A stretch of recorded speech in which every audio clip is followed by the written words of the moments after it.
Copa do Mundo FIFA de 2018. Neste mês de junho e no próximo mês de julho, as seleções de futebol de 32 países disputam o título do torneio realizado pela Federação Internacional de Futebol. O evento é um dos mais importantes do universo esportivo e será realizado na Rússia. A seleção brasileira está na competição. Mas o futebol não é só assunto da torcida, não. Ele também é tema científico. E é a relação entre ciência e futebol o nosso tema neste mês. Fique ligado, o Dois Pontos começa agora. Brazil not as a regional power, but as a global power. Na democracia se fala a verdade. Habemos Papa.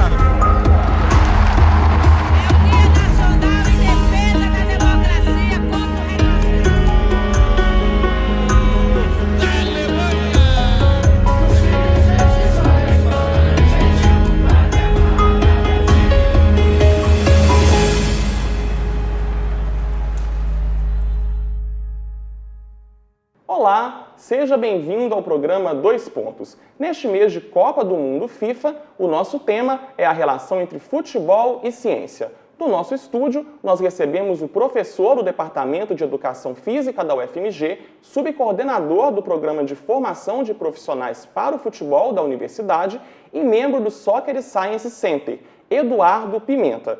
E o também professor do Departamento de Educação Física da UFMG, mas coordenador do Grupo de Estudos sobre Futebol e Torcidas, o GFUT da Universidade, Silvio Ricardo da Silva.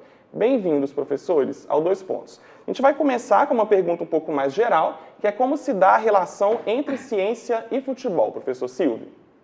Bom, sendo o futebol um fenômeno social, né, que já mobiliza multidões há mais de 100 anos, né? Então ele merece, por parte da ciência, uma grande atenção, né? Apesar de que ainda deveria ter mais atenção por parte da ciência, que alguns segmentos da ciência ainda têm um certo preconceito no estudo do futebol.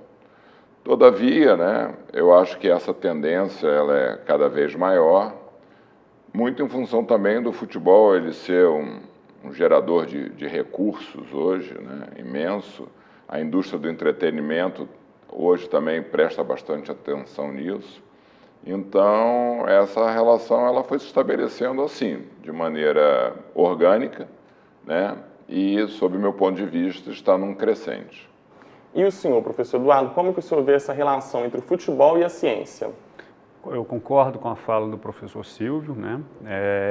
Mas, para além disso, é um esporte de grande aderência porque ele não tem um biotipo específico, né, para ser praticado. Qualquer um pode praticar o futebol, ele não tem um nível de especificidade em relação ao biotipo. É só, né, lembrar de tipo de jogadores que você vai perceber, né, etnias diferentes, alturas, estruturas corporais diferentes. Por isso, essa grande aceitação do futebol enquanto esporte mundial, né?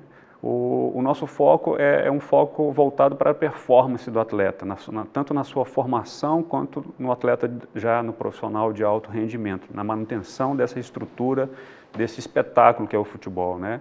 Que envolve, como o professor Silvio falou, várias esferas da sociedade, né? A mídia, a torcida, né? A TV, o patrocínio, ou seja, todo o universo que envolve futebol tem uma relação direta e um interesse direto nessa performance e nessa melhoria da condição física, técnica e tática do atleta. Agora, muitos comentaristas esportivos, professor, e também o mercado publicitário, brincam e falam que no Brasil a gente não tem milhões de brasileiros, são milhões de técnicos, milhões de especialistas em futebol. Qual que é o desafio de fazer ciência em um campo que tantas pessoas entendem ou pelo menos julgam entender? Como eu disse, o futebol ele tem essa aderência, então todos se apropriam do futebol, né? E a mídia também discute muito, fala muito sobre o futebol.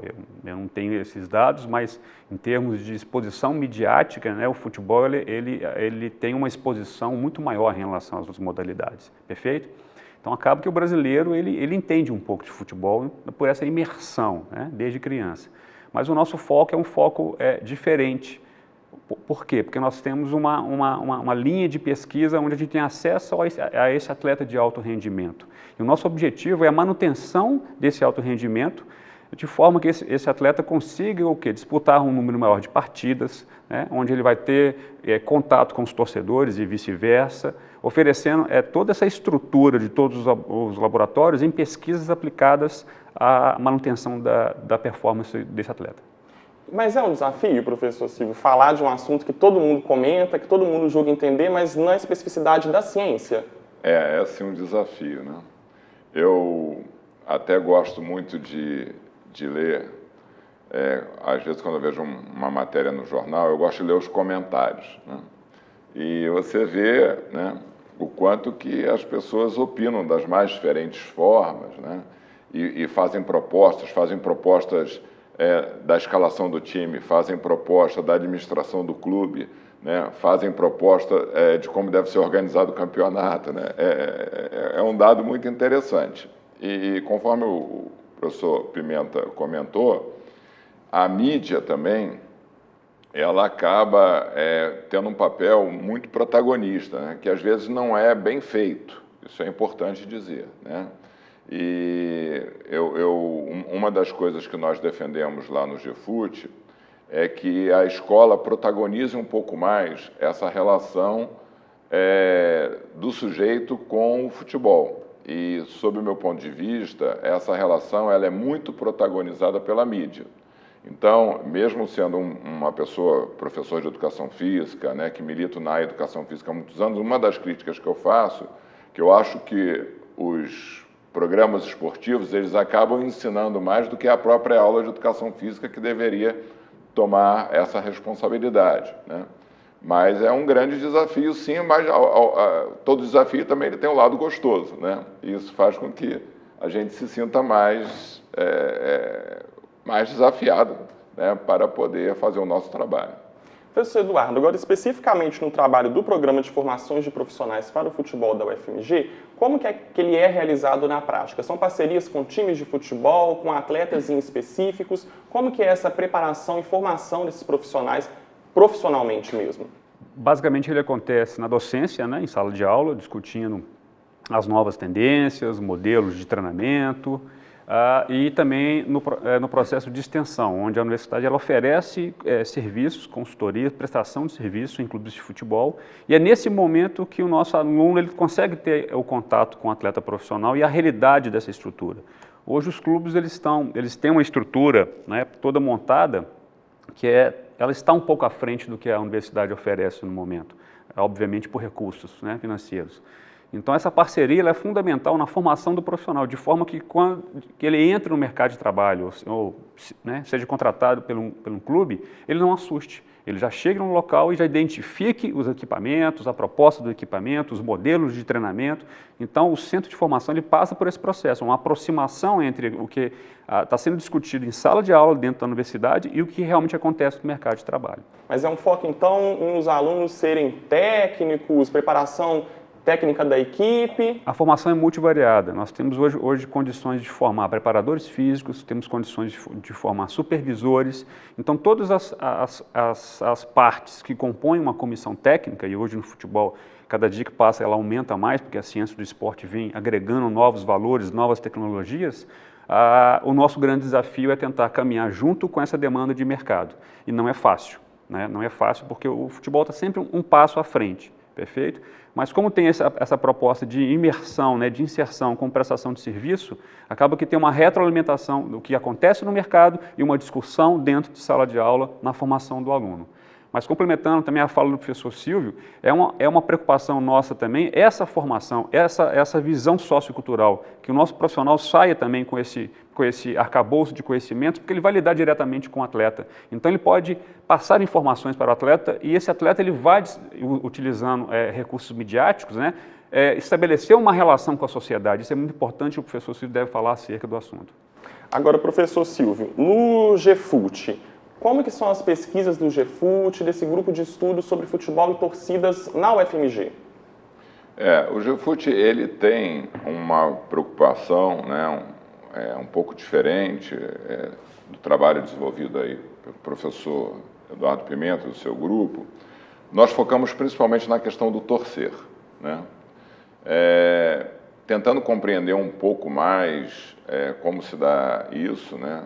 Até porque há um entendimento de que o futebol ele precisa muito do pertencimento clubístico, ou seja, o que diferencia o futebol dos outros esportes justamente é essa vinculação da pessoa ao clube e que mobiliza paixões e aí faz com que o futebol seja toda essa indústria, né? Todo esse fenômeno passa muito por aí. Então, entender isso um pouco melhor, a maioria das pesquisas são dentro da questão da torcida, que passa um pouco por pesquisas históricas, né? Tentando compreender essa coisa, como se deu a construção das torcidas, e aí nós também temos uma preocupação de focar um pouco mais em Minas Gerais, até porque existem mais trabalhos no eixo Rio-São Paulo e achamos importante, né, do ponto de vista até político, fazer com que Minas Gerais seja protagonista nisso. Uma outra questão também, nós discutimos muito a coisa da rivalidade e da própria violência, também acaba sendo um tema que é importante aí, entendendo que isso aí também pode subsidiar políticas públicas, né? Não só políticas públicas, como políticas privadas também.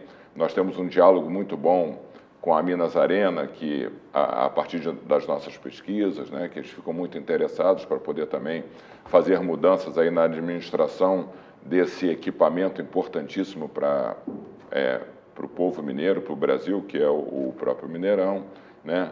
Nós temos pesquisas que falam sobre a questão da relação entre profissionalismo e amadorismo também, eu acho que é um tema importante, né? Porque o amadorismo ele ainda é muito forte no Brasil, né? Mas também o profissionalismo ele vem a partir de 1933, se instaura no Brasil. Nós temos trabalhos que falam um pouco sobre a questão das exclusões, né?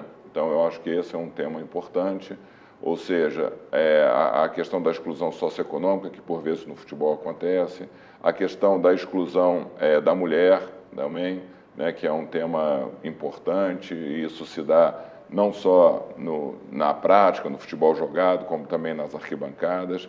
A questão, agora estamos fechando uma pesquisa importante de doutorado sobre a questão da homofobia dentro do futebol, né?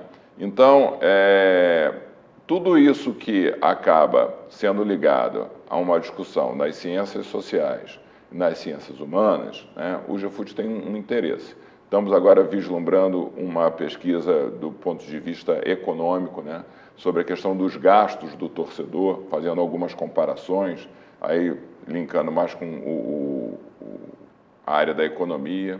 Então, ou seja, todas essas pesquisas que falam muito sobre essa temática, né, e que podem trazer elementos aí para que façamos mudanças em prol do futebol, em prol do torcedor, nós temos interesse. Agora, professores, um levantamento, né, realizado em vários países, dizem que o futebol seria o esporte mais popular do mundo. Especificamente no Brasil, o Instituto Brasileiro de Geografia e Estatística, o IBGE, fez um levantamento e apontou que cerca de 15 milhões e meio de brasileiros praticam o futebol. Um levantamento realizado em 2015. Do ponto de vista da técnica, professor, por que o futebol ele é tão popular no Brasil? Por que tantas pessoas praticam o futebol? Não somente no Brasil, esse é um fenômeno mundial. É lógico que em alguns países isso é diluído em relação a outras modalidades, né? Mas como o professor Silvio comentou, o processo de profissionalização do futebol no Brasil, ele iniciou-se de uma maneira mais precoce, né? Então, e esse processo vem sendo desenvolvido a longo prazo, né? O futebol ele não é praticado só nas escolas, né? Então ele pode ser praticado em diversas esferas, né? Na rua, no campinho, na escolinha, no clube de alto rendimento, como forma de lazer. Mas é basicamente a primeira fala, por essa possibilidade de identificação do sujeito com o atleta. Como não tem um biotipo específico, então eu consigo me identificar. Diferente, por exemplo, de um vôlei, que tem a questão da estatura, de um basquete, né, de uma natação, que são modalidades que exigem um biotipo específico para a prática daquela modalidade. O futebol não, ele aceita, ele abraça todas as variações tipológicas, né, dos sujeitos. Professor, as pessoas brincam muito e falam sobre atletas de final de semana, o pessoal que joga uma pelada no final de semana. Tem algum risco, alguma recomendação que a pessoa tem que seguir, aquecer antes ou depois, para evitar se machucar? É importante abordar que existe um órgão americano, né, o Colégio Americano de Ciências do Esporte, e ele disponibilizou recentemente relatos do risco de morte súbita. E o principal elemento apresentado é a própria atividade física. Pode parecer um tanto contraditório, mas o futebol é um esporte muito agressivo, onde ele exige uma demanda física muito elevada. Então, aquele indivíduo, aquele praticante que não passa por uma avaliação médica, que não tem uma preparação, um condicionamento físico adequado àquela modalidade, sim, ele está submetido a um elevado risco. Tem vários relatos, né, de mortes aí de atletas profissionais e também de amadores, fora as lesões ligamentares, osso-articulares, que são muito presentes na modalidade. Então, esse entendimento e essa avaliação pré-participação para a prática esportiva, ela é fundamental. Então, fazer um check-up anual e procurar um profissional para ter essa orientação. Basicamente isso. Agora, professor Silvio, no ponto de vista mais social, das torcidas, tantas pessoas que se envolvem, tem um levantamento da FIFA, que é também questionado, mas que fala que a maior torcida de futebol do mundo é no Brasil, a torcida do Flamengo. Por que tantas pessoas se envolvem para torcer pelo futebol? Bom, o Eduardo ele falou agora há pouco de que isso não é só no Brasil, é importante, né? Tive a oportunidade de viver um tempo na Espanha e eu te digo, e aí nós podemos levantar algumas hipóteses para isso, que a presença no estádio lá é muito maior do que aqui, né? Então isso é interessante, né? E em outros países há dados que mostram isso também, né? A Alemanha tem índices altíssimos, né? Então no Brasil nós temos sim um envolvimento, quer dizer, quando chega segunda-feira, você está num ônibus, você está na universidade, você está na aula e o futebol ele gira em torno disso. Você vê as pessoas com a camisa, você vê o comentário, a brincadeira, né?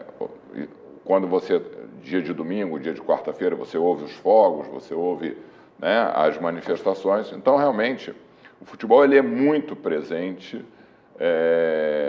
no nosso dia a dia, no nosso cotidiano. Mas há dados que já me assustam um pouco, que esses dados vão um pouco de encontro a isso que você está colocando aqui. A Folha de São Paulo lançou agora mesmo uma pesquisa dizendo que vem diminuindo o interesse do brasileiro pelo futebol. E eu acho que essa é uma investigação que tem que ser melhor feita, né? Então, o que está acontecendo? Os números no estádio não são bons. Nós podemos pensar em vários fatores. Jogos caros para o salário do brasileiro. Nós podemos pensar em horário extremamente inadequado, né? Um jogo começando às 22 horas, né? Para o trabalhador que vai sair. Nós podemos pensar aí sobre a questão da violência urbana também, que é um dado, né? Então, no estádio isso é claro. Agora, me interessa muito por que está diminuindo o interesse? Será que nós estamos com outras opções de lazer, né? Será que na nossa condição hoje de fornecedor de jogador para o exterior, nós não conseguimos mais vincular aquele torcedor, como a minha geração foi vinculada, né, de ter um ídolo durante muito tempo num clube, né? Será que a globalização do futebol, onde que os clubes aí aqueles 14, 16 clubes principais aí que disputam, né, a Liga dos Campeões, tem uma influência tão grande hoje que nós temos a nossa juventude, né, a nossa infância hoje já torcendo por esses clubes. Então, assim, eu acho que isso é algo que merece ser melhor discutido, porque me preocupa muito justamente que a ganância financeira, né, de empresários, de dirigentes de clubes, esteja, inclusive, matando o próprio futebol, né? Matando a galinha dos ovos de ouro. Essa é uma discussão importante, né? E fazendo com que aquele torcedor que tinha um histórico de pertencimento, de presença no estádio, ele esteja se afastando disso. Essa pesquisa que o senhor se refere, professor, é um estudo do Datafolha, que fala sobre a realidade brasileira. O senhor acha que pode ter alguma relação também, essa queda na popularidade do futebol no Brasil, do interesse pelo brasileiro por futebol, com a perda da última Copa do Mundo, algum trauma de 7-1 ou não? Não. Eu acho que isso não existe essa influência direta, porque nós temos dados contrários de outras Copas, derrotas históricas também. A derrota de 50, eu acho que ela tomou uma proporção, né, histórica até muito maior do que esse 7-1. Então eu não acredito, sinceramente, que tenha a ver com isso. Inclusive, o povo brasileiro está muito descolado da seleção brasileira, né? Isso é visível, as pessoas falam muito sobre isso, né? Na medida em que não se sentem representados, que, né, quase que a totalidade dos jogadores joga no exterior, né? Então não sente muito esse vínculo, mas eu acho que, sinceramente, não tem a ver com esse fatídico 7-1, não. Agora, falando sobre a participação das mulheres no futebol, professor Eduardo, o IBGE também tem um estudo que fala que 94,5% dos praticantes de futebol no Brasil são homens e apenas 5,5% são mulheres. Por quê, professor? Essa é uma discussão que eu posso fazer junto com o professor Silvio, né? Essa questão do futebol, né, e do gênero é algo que tem que ser elaborado e é uma grande ferramenta para os professores, né? Abre-se uma janela, uma porta de discussão com futuras gerações, né, das escolas, para essa discussão. Por que outras profissões, o gênero, né, não é tão discutido, vamos pegar a medicina ou odontologia, e no futebol essa apropriação masculina ela é muito presente. Isso é histórico, né? Isso tem modelos, né, tem relatos históricos de proibição, né, o Brasil passou durante um bom tempo, se não me engano, foi Getúlio Vargas, que sancionou uma lei de proibição da prática do esporte pelas mulheres. E logo à frente ela foi revogada e as mulheres começaram a praticar o esporte. E na sua origem, lá atrás, na Inglaterra, né, ele era um esporte praticado tanto por homens quanto por mulheres. Mas aqui no Brasil teve essa apropriação do homem, né, do universo machista. E o próprio brasileiro, ele tem essa visão. Vamos fazer uma analogia ao brinquedo. Qual que é o primeiro brinquedo de uma menina? É uma boneca. E de um garoto? É uma bola. Mas, em contrapartida, em outros locais no mundo, vamos pegar o Canadá, por exemplo, é o inverso. A bola é um brinquedo feminino, né, e o taco do hóquei é um brinquedo masculino. Então, essa simbologia de apropriação aí do futebol em relação a essa questão do machismo é algo que tem que ser discutido. Existem alguns ensaios agora, né, de uma visão, de um fomento do futebol feminino, mas veio de uma forma de cima para baixo, uma imposição de algumas entidades, né, na manutenção e na criação do futebol feminino. Na avaliação do senhor, professor, por que essa realidade da pouca participação das mulheres, tanto na prática do futebol, quanto da presença nas torcidas também? Bom, primeiro que o mundo é machista, né? Então, assim, eu tenho filhas e nós vemos isso cotidianamente e sempre incentivei na educação delas que elas lutassem contra essa realidade, né? Nós temos uma formação machista, né, e temos que cotidianamente lutar contra isso, né? No Brasil, eu acho que, conforme o professor Eduardo Pimenta colocou, eu acho que isso foi levado ao extremo. Nós tivemos uma proibição que durou de 1941 a 1979. Proibição. As pessoas podiam ser presas, as mulheres podiam ser presas se jogassem futebol. Isso é muito grave, né? Muito em função de um discurso que não se sustenta, de um discurso de que isso afetaria a feminilidade da mulher, poderia trazer problemas para a saúde, né? Então, é um discurso realmente sem muito sentido científico, né? E que a revogação dessa lei, que também não existe ainda também claros motivos por que ela foi revogada, isso é muito interessante, de uma hora para outra ela é revogada, né? Não foi uma pressão popular, cabe dizer isso, ela acabou não trazendo, né, aquilo que o futebol praticado por mulheres merece, né? Ou seja, investimentos, né, acabou não trazendo apoio, muito pelo contrário. Nós temos, eu oriento vários trabalhos de alunas sobre futebol feminino e a maioria desses trabalhos fala ainda da discriminação, tanto para a prática como para o torcer, etc. e tal. É importante dizer que alguns incentivos estão sendo feitos, né? Alguns incentivos estão sendo feitos. E um dos incentivos é a questão da lei do Profut, agora, né? Onde que há uma ideia de que os clubes, para aderirem ao Profut, eles teriam que, a partir de um determinado tempo, que se eu não me engano é 2019, terem um time de futebol feminino. Mas você veja, né, o quanto que os times, vamos falar dos nossos grandes clubes aqui mais próximos, no caso do Cruzeiro e do Atlético, né? O investimento é pífio, né? Quando existe, ele é pífio, né? Então, eu acho que os clubes, eles poderiam fazer muito por isso, até porque o investimento é pequeno, já existe toda uma estrutura, já existe um centro de treinamento, já existe, né, comissão técnica, então você poderia fazer esse investimento, né? A própria CBF também, né? Você tinha ali uma treinadora fazendo um bom trabalho, fazendo um trabalho de base, inclusive, né? E essa treinadora, ela foi demitida também sem muitas explicações, com argumentos sem sustentação, porque ela estava fazendo alguns trabalhos, perdeu alguns jogos, mas um trabalho que ela estava fazendo de investimento lá, né?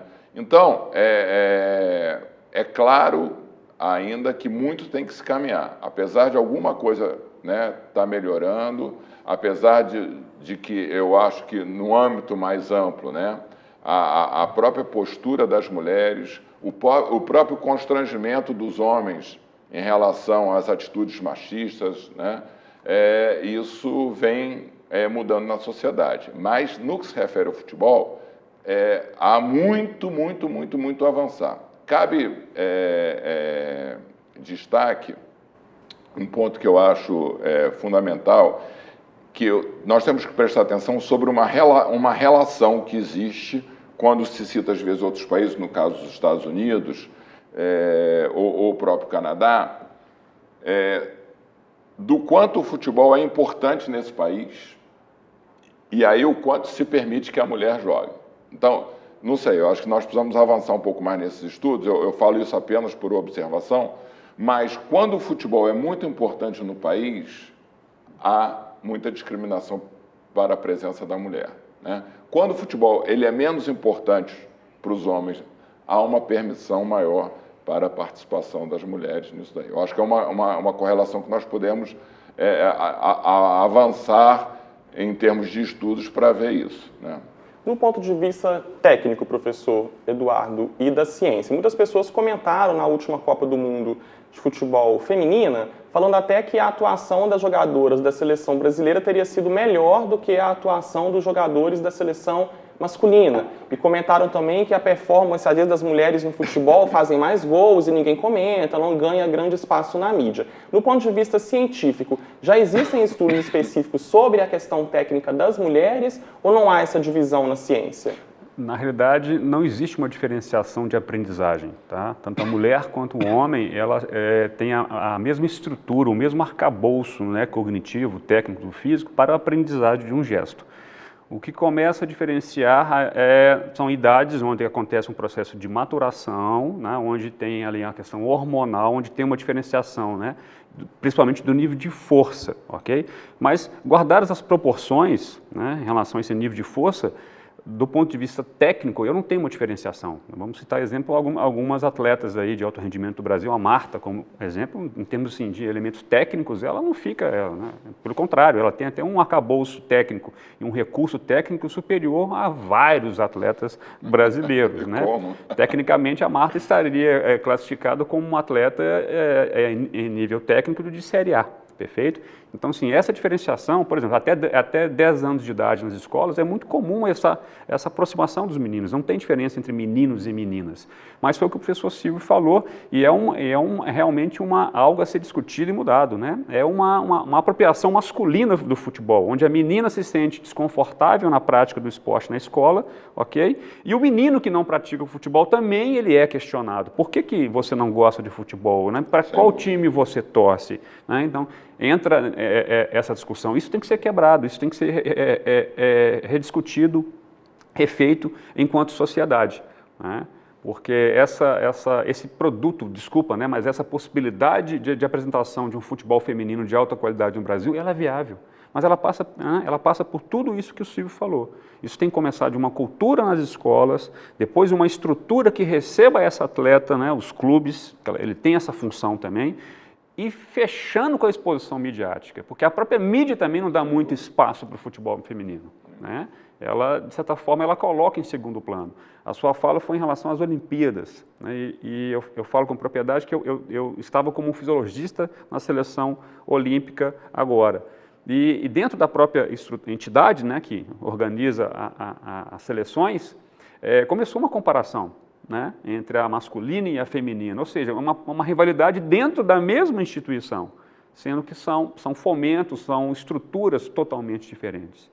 Então, assim, eu vejo num futuro para o futebol feminino brasileiro alcançar um nível de competitividade, de investimento, de prática, tem que ter um movimento em várias esferas, tá? Sociais, políticas, econômicas, midiáticas, ok? Para que essa modalidade seja, assim, ela comece realmente a ser praticada de uma forma tranquila e lúdica no Brasil. Para você ter uma ideia, é muito comum você ver nas escolas, numa aula de educação física, por exemplo, a quadra ela é ocupada pelos meninos e dão para as meninas um espacinho lá pequeno para elas fazerem uma outra atividade qualquer.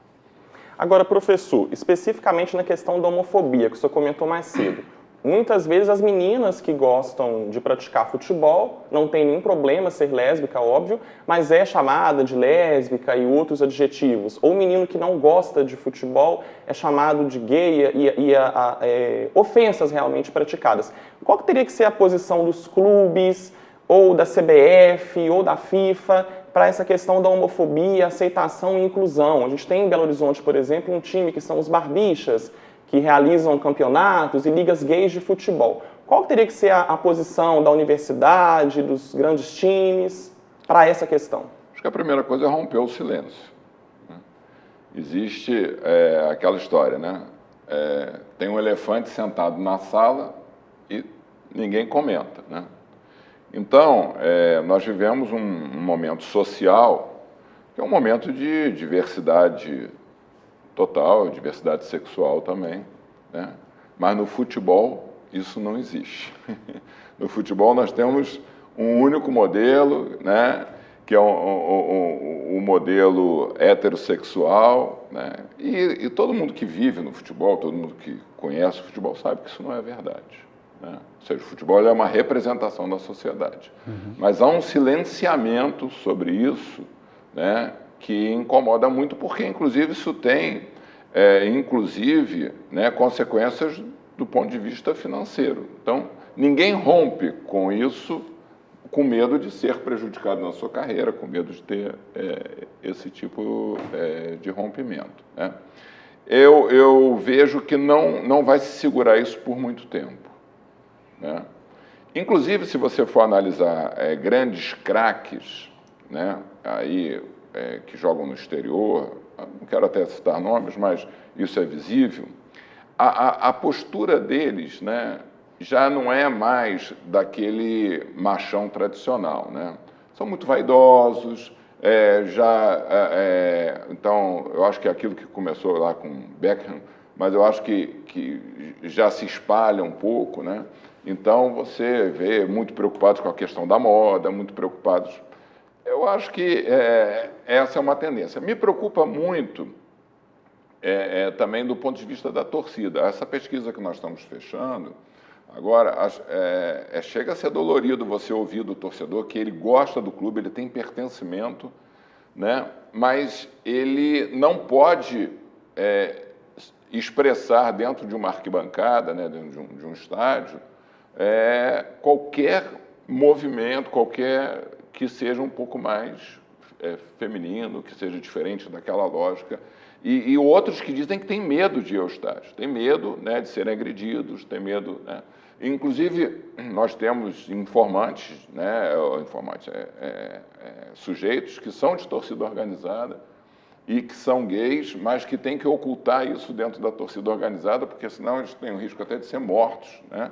Então, assim, não cabe mais isso nos dias que nós vivemos, né? Então, voltando um pouco à tua pergunta, né, como nós tratamos anteriormente sobre a questão das mulheres, eu acho que também nós temos que falar sobre a questão dos gays, né? Eu acho que são várias instituições que têm que se juntar nesse sentido, né? A própria universidade, ela não pode ser um espaço também de homofobia, né? Nós temos que tratar isso abertamente, né? Nós temos que conversar sobre isso nas nossas aulas, né? Porque nós temos alunos dentro do nosso curso que são homofóbicos, né? Nós temos, às vezes, professores que são homofóbicos, né? Então, nós temos que... Esse assunto ele tem que vir à baila, né?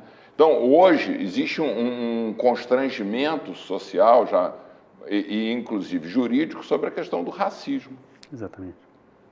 Então, hoje, num campo de futebol, se o jogador, o treinador, seja lá quem for, ofende o outro, né, do ponto de vista do racismo, há uma punição, polícia... Agora, do ponto de vista da homofobia, isso não existe. Então, esse avanço ele tem que acontecer. É uma das propostas, inclusive, do próprio GFUT, né? Nós fazemos alguns trabalhos de extensão junto de escola, temos o programa O Óbvio Ululante na Rádio UFMG Educativa, onde nós falamos sempre sobre isso, né? Mas ninguém sozinho vai conseguir resolver esse problema, né? Nós temos que pensar nisso do ponto de vista mais amplo, mas também do ponto de vista das leis, né, do ponto de vista das instituições, os próprios clubes. Então, o Mineirão, no ano passado, ele fez uma coisa muito legal, que foi colorir o estádio, né, com as cores do arco-íris, né? Teve uma repercussão, a própria torcida do Atlético, como o Mineirão ele é usado pelo Cruzeiro, aí fez algumas piadas de mau gosto, coisa e tal, faixas, etc. e tal. Esse ano haverá um outro evento, inclusive com o jogo dos barbichas lá, né, com show, etc. e tal. E eu tenho conversado um pouco com o diretor lá do Mineirão, o Samuel, né, e ele está empenhado de fazer esse papel. Então você veja que o Mineirão ele tem uma posição hoje que é uma posição de vanguarda em relação aos outros estádios, né? A administração do Mineirão está tendo uma posição de vanguarda. Isso é muito interessante, né? E aí eu entendo que os clubes deveriam se aliar dentro disso daí. Você imagina o que seria o Cruzeiro e o Atlético juntos, né, entrando em campo com a bandeira do movimento gay? Seria espetacular, né? Mas você deve saber, né, Eduardo, o quantas resistências existem dentro desses espaços, né? E que isso seria uma desmoralização, bom, dentro desse ponto de vista moral. Então, muito a caminhar, mas muito a fazer também, né? Agora, professores, vamos torcer então para a situação amenizar, né, esse preconceito. Agora, professor Eduardo, muitas meninas e meninos sonham desde a infância em serem jogadores de futebol, em seguir uma carreira. Tem uma idade recomendada para poder começar a treinar, começar a se preparar? E tem uma idade máxima para ser jogador de futebol também? Não. É um assunto que merece muita discussão, né? Eu tenho 18 anos, 21 anos de prática no esporte de alto rendimento. Antes de passar um concurso, eu trabalhei 18 anos no Cruzeiro. Então, trabalhei com todas as categorias, né? Nós, aqui em Minas Gerais, em especial, existe uma lei que proíbe os clubes em alojar crianças, adolescentes com idade inferior a 14 anos. E eu defendo essa lei, porque até os 13 anos a criança tem que estar em contato com os pais, com os tutores, né, que faz parte desse processo. Mas isso não significa que ela não está tendo acesso ao futebol, né? Ele pode aprender o futebol de várias maneiras, né? De uma maneira controlada ou não controlada, formal ou informal, né? E depois, quando ele entra num processo organizado, estruturado, aí eu estou falando de escolinhas e ou as categorias de base dos clubes, obviamente que ele vai passar por todo um processo de amadurecimento, de formação técnica, física, psicológica. Os clubes hoje oferecem uma estrutura muito interessante, né, na formação desses atletas.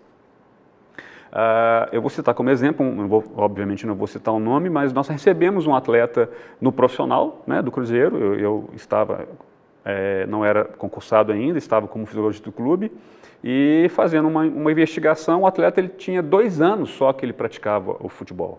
Então, assim, comparado a um garoto que inicia-se com 14, com 13 anos de idade, uma linha de formação específica, eles estavam bem abaixo em vários aspectos. Ele tinha um elemento cognitivo e técnico muito bem desenvolvido, mas a parte física era comparada a um garoto de 15, 16 anos. E a torcida pressionando aquele atleta, mas uma pressão assim muito severa. E gerou um desconforto, um desequilíbrio emocional naquele garoto.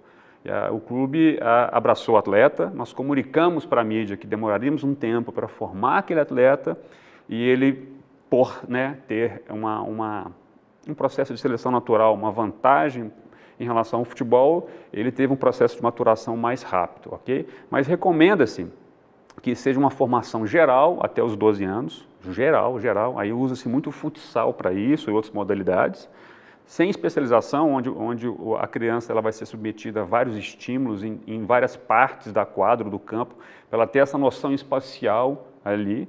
A partir de 12 anos, começa uma transição entre o futsal e o futebol, a mudança do piso, o tamanho do campo, o número de atletas, né? A bola já muda e a partir de 14 anos você já começa um processo já de treinamento sistematizado dentro de um modelo. Nós temos um colega de departamento que apresentou um modelo de formação muito interessante que segue basicamente esse arcabouço que foi discutido, ok? Mas é muito comum atletas que pulam fases. Vou citar como exemplo o Neymar pulou fase, o Ronaldo Fenômeno pulou uma fase, o Giovani pulou uma fase. No Atlético Mineiro teve vários atletas também que pularam uma fase, atletas que estão ali no juvenil, no sub-17 e de repente já estão no profissional jogando, ou seja, eles pulam 3 etapas.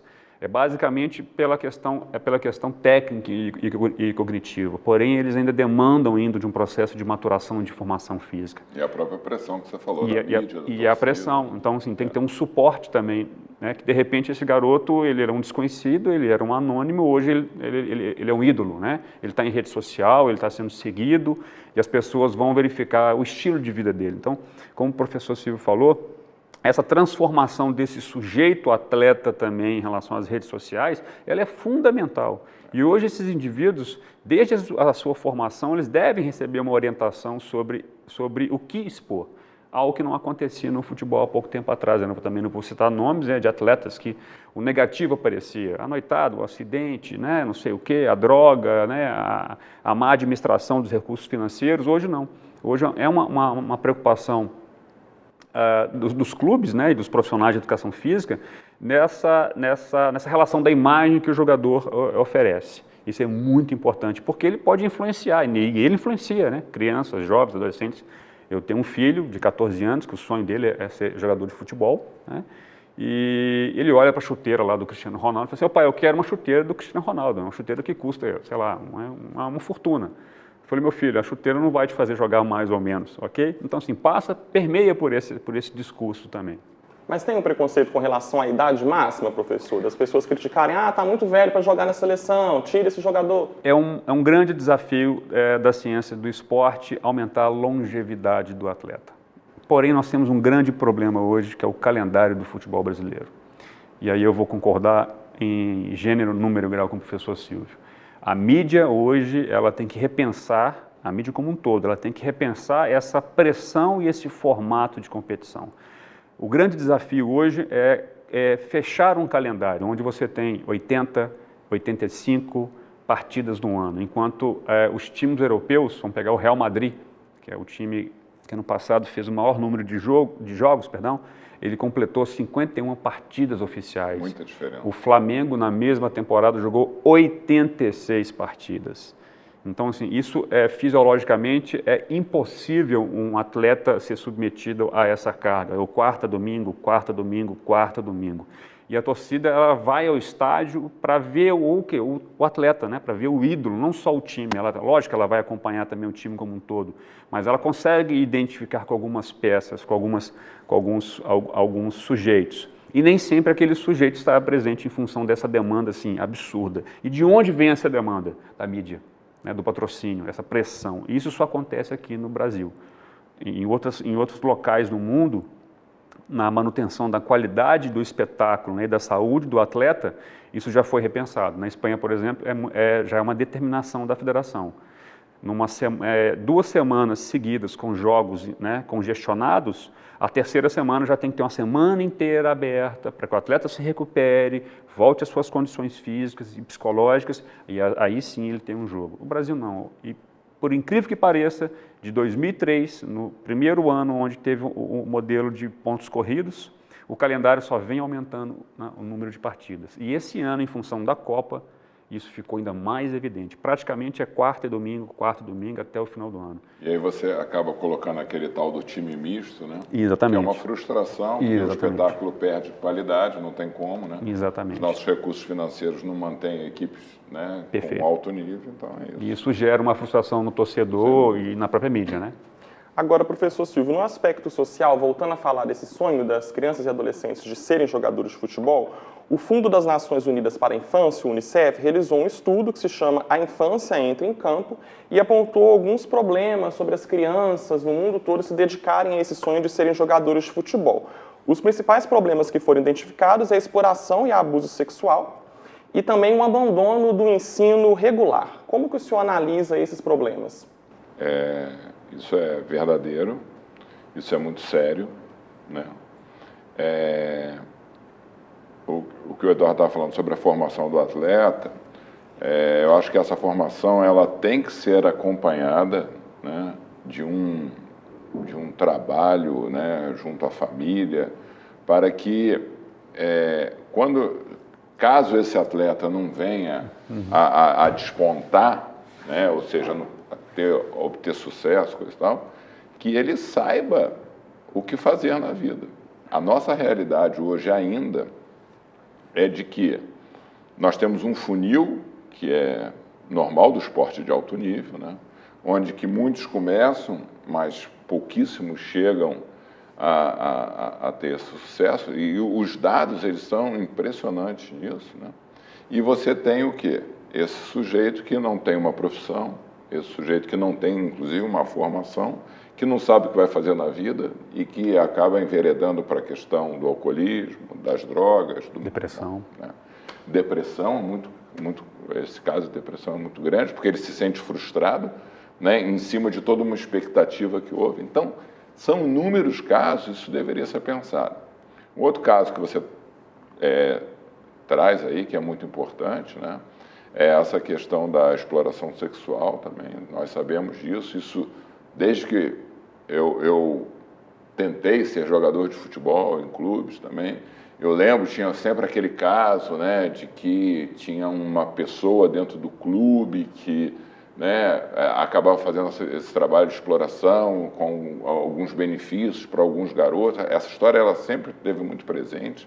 Então, eu acho que, sob o meu ponto de vista, aí, o Estado ele tem que ser mais presente nessa questão, porque em outros esportes também acaba acontecendo. Então, isso denigra, inclusive, a imagem de nós que trabalhamos com esporte, que trabalhamos, né? Isso é muito sério, né? E nós estamos trabalhando nessa ideia de formação de pessoas mais competentes, mais sérias, entrando no esporte de alto nível, né? Porque o esporte de alto nível ele sempre teve um pouco esse problema, né? Dele ser gerenciado, ser trabalhado por ex-atletas, pessoas que não tiveram uma formação, apenas pelo fato dele ter sido ex-atleta, né? Então, nós estamos tentando qualificar isso cada vez mais, e a UFMG é um berço de qualificação, né, para se trabalhar com a questão do esporte, tanto do ponto de vista das ciências humanas e sociais, como do ponto de vista também das ciências biológicas, das ciências mais naturais, né? Mas, assim, me preocupa muito, né? E nós temos exemplos já em outros países onde que isso acontece de maneira muito melhor. O Arley Damo, que é um colega nosso da URGS, ele publicou um trabalho sobre a base lá da França, se eu não me engano, é diferente do Brasil, né? Ou seja, o jogador ele só pode profissionalizar um pouco mais velho, né? E há um acompanhamento dentro dos clubes um pouco maior sobre essa questão da formação. Tivemos aquele caso de um jogador, se eu não me engano, de um time alemão, não sei se foi o Bayern, qual foi o time, que o jogador tinha uma prova, ele tinha um jogo da Champions, se eu não me engano, e ele tinha uma prova e o pai dele falou, não, você vai fazer a prova, e o clube aceitou. Imagina se isso acontece aqui no Brasil, né? Então, você vai ver jogadores hoje aí que estão indo para o exterior com 16, 17 anos já, né? Então, me preocupa muito isso realmente, né? Às vezes, essa falta de base, esse jogador ele vai para o exterior, ele não consegue usufruir, né, daquilo ali que aquele universo oferece.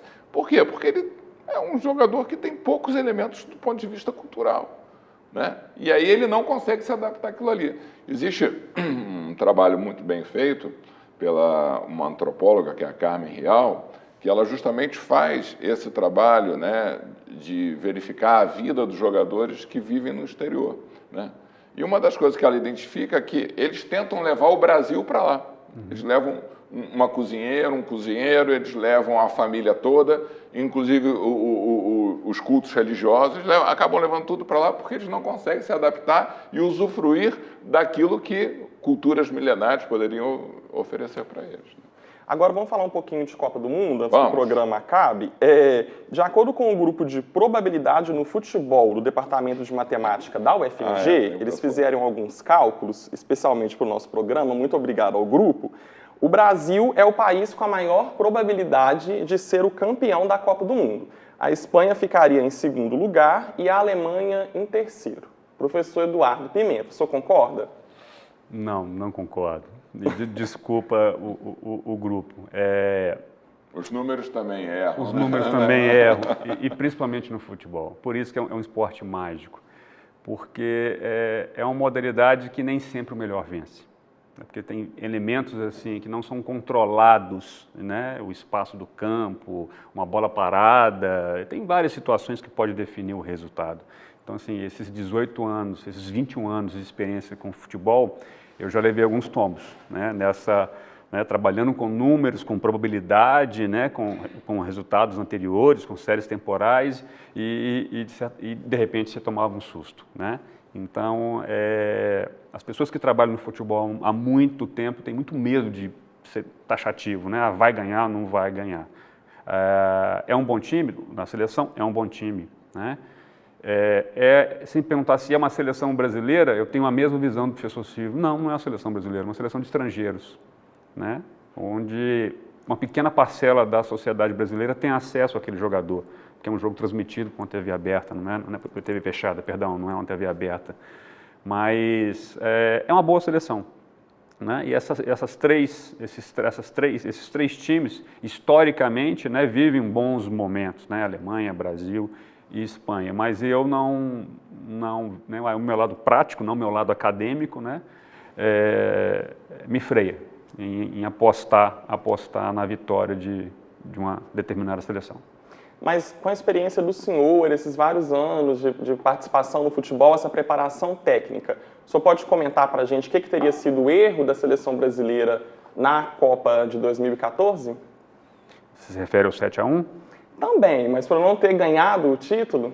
O 7-1 foi uma anomalia, né? O 7-1 é uma tempestade que alaga uma cidade num local onde tem chuva.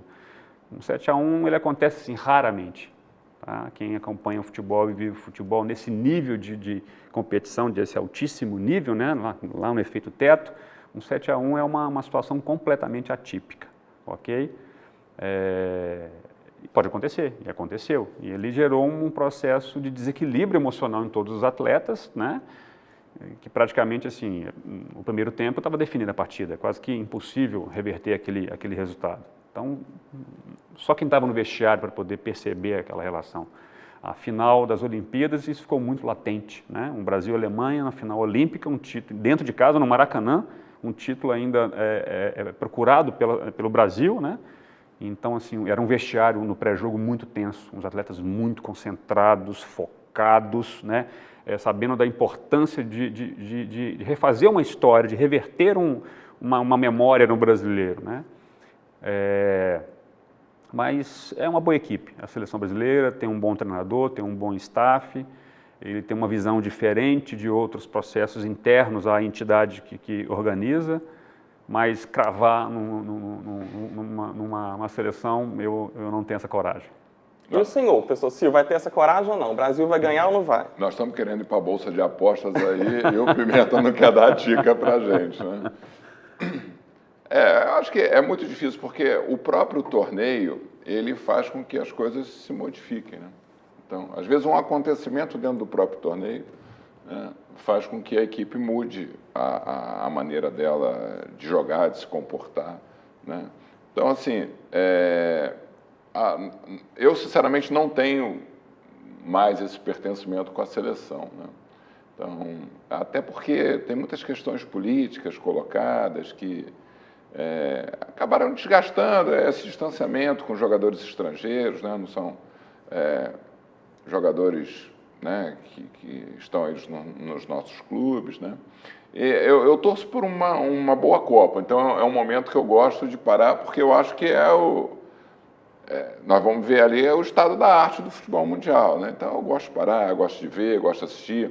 A Copa do Mundo de 2014, nós fizemos uma pesquisa, né, aqui na porta do Mineirão, e foi espetacular, né, ver toda aquela movimentação, o que isso trouxe, a relação entre as pessoas, né? Então eu gosto muito disso, né? Eu gosto muito do entorno da Copa do Mundo, adoro a Copa do Mundo, mas eu não consigo vibrar muito, né? De qualquer maneira, entendo que é uma grande seleção, um grande time, né, que está embalada aí, né? Mas vou falar da minha torcida. Estou torcendo por Portugal, que nunca ganhou um título. E aí eu estou torcendo para ver se Portugal... Eu imagino a festa que seria em Portugal, né? Opa. Imagina a festa que seria que nunca ganharam um título. Esse ano eu estou torcendo para Portugal. E o senhor, está torcendo por quem? Eu estou torcendo pelo Brasil, eu estou torcendo pela seleção brasileira. Torcer eu posso. Torcer eu posso. Torcer eu posso. Então, professores, muito obrigado. A gente está terminando o programa aqui, não dá tempo de falar de outras questões. A gente volta depois a conversar sobre esse assunto de ciência e futebol, tá bom? Muito obrigado pela participação dos senhores. O programa 2 Pontos deste mês chega ao fim. Uma boa sorte para a seleção brasileira nessa Copa do Mundo e até a próxima edição do 2 Pontos. Muito obrigado pela companhia.